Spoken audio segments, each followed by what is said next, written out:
Hoje a gente vai mergulhar fundo numa história do mundo espiritual que é chocante. É o caso de Antônio Olímpio, que nos mostra, na prática, como a culpa e o remorso podem literalmente remodelar a nossa essência. Vamos entender como as ações de um homem o transformaram em algo quase irreconhecível.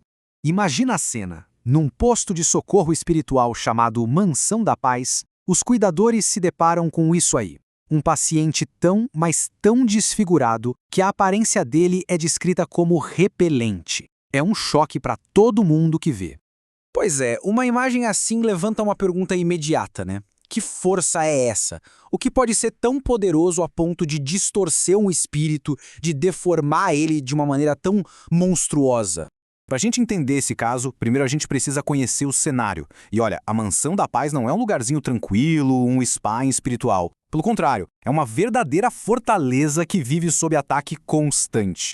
A fortaleza se defende o tempo todo de ataques que vêm de regiões mais sombrias, usando táticas pesadas como canhões eletrônicos e raios desintegrantes. O objetivo deles é um só: espalhar o medo e a loucura entre quem está ali sendo tratado.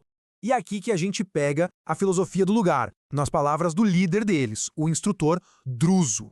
Ele diz que a paz de verdade não é ficar parado sem fazer nada, mas sim o equilíbrio que se conquista com muito trabalho, com muita fé, mesmo no meio do caos. Bom, e é nesse ambiente de altíssima tensão que aquele paciente que ninguém consegue identificar é trazido por uma equipe de resgate. O estado dele é gravíssimo. Ele está praticamente irreconhecível, com o corpo espiritual todo inchado, o rosto deformado, num estado de coma profundo, só respirando e gemendo de vez em quando. E aí, o instrutor Druso, com toda a sua experiência, já dá o diagnóstico inicial. Ele explica que a chave para entender essa condição terrível não está em algum acidente físico, mas sim dentro da própria mente do paciente. E para entender isso, a gente precisa falar do corpo perispirítico. Pensa nele como uma roupa da alma, um invólucro super delicado que nos conecta ao corpo físico. O ponto principal é que ele é extremamente moldável pelos nossos pensamentos e emoções.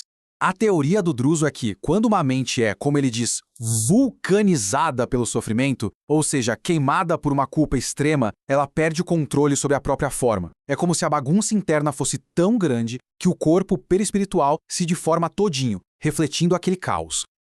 Então, o plano de resgate é traçado, eles vão fazer uma intervenção magnética muito cuidadosa para tentar quebrar essa paralisia, esse estado hipnótico em que ele se encontra. O objetivo final é acessar as memórias que estão trancadas lá no fundo da consciência dele. E quando o procedimento começa, finalmente, o silêncio é quebrado. A voz do paciente surge, revelando seu nome e o crime terrível que o assombra. Em desespero, ele grita por socorro, se acusa e se identifica. Sou Antônio Olímpio, o criminoso. Ele acha que está falando com um juiz, pronto para confessar tudo. E então, a verdade vem à tona. O motivo de tudo aquilo foi pura ganância. Antônio confessa que assassinou os próprios irmãos, Clarindo e Leonel, só para não ter que dividir a fazenda da família e ficar com tudo para ele.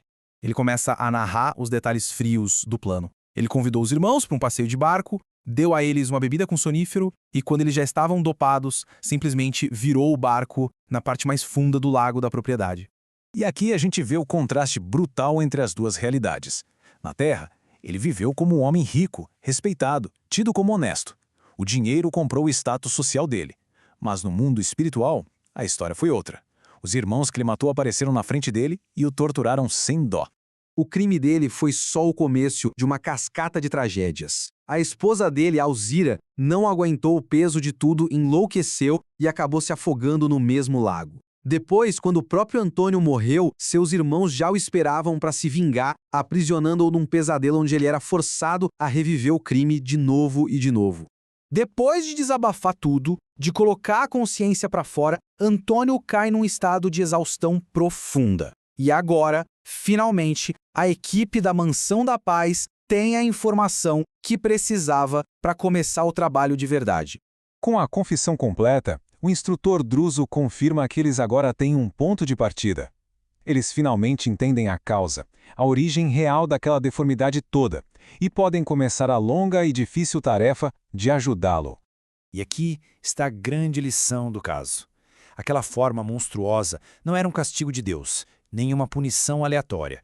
Era simplesmente a manifestação física da sua própria consciência. Era uma alma deformada pelo peso insuportável dos seus próprios atos. O caso do Antônio Olímpio, no fim das contas, nos deixa com uma reflexão inevitável, né? Fica a pergunta de que forma as nossas próprias escolhas, as que todo mundo vê e principalmente aquelas que ninguém vê, como é que elas estão agora mesmo moldando a realidade que um dia todos nós vamos herdar.